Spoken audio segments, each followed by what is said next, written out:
Kiedyś, dawno temu, 3 króle se wędrowały, za gwiazdeczką zaglądały.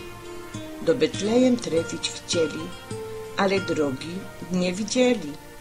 Na kamelach se jechali, po pustyni wędrowali, a gwiazdeczka ich kludziła. Czasem troszkę się straciła, bez to im to długo trwało, bo kompasów się nie znało.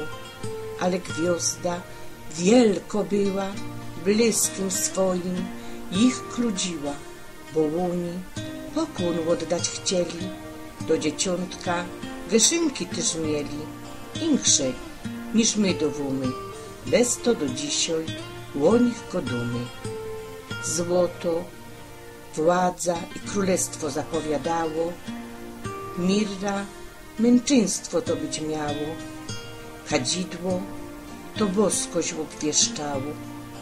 Taki to dary króle ze sobą tachały, kiere dzieciątku dane być miały. Mędrcy świata, monarchowie, gdzie spiesznie dążycie? Powiedzcież nam, trzej królowie, chcecie widzieć dziecię?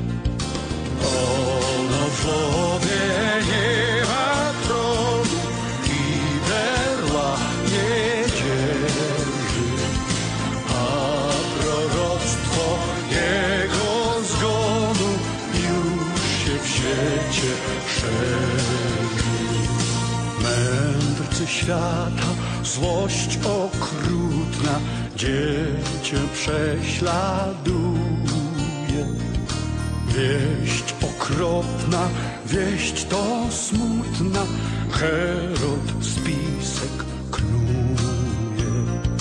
Nic monarchów nie odstrasza, do Betlejem spieszą.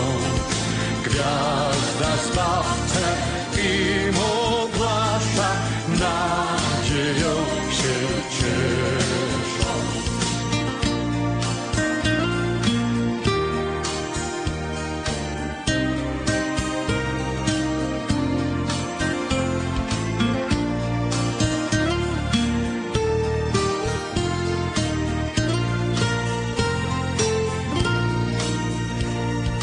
Przed Maryją stają z polem, niosą Panu dary.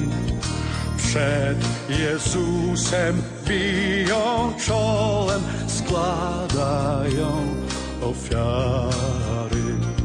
Trzykroć szczęśliwi królowie, kto wam nie zazdrości? Cóż my damy, kto nam powie, pałając z miłości? Tak jak każą nam kapłani, damy dar troisty. Modły pracę niosąc w dani i żal serca czysty. To kadzidło pije złoto, niech się Jezu szczerze. Co dajemy Ci z ochotą, od nas przyjm w ofierze. To kadzidło pije złoto, niech się Jezu szczerze. Co dajemy Ci z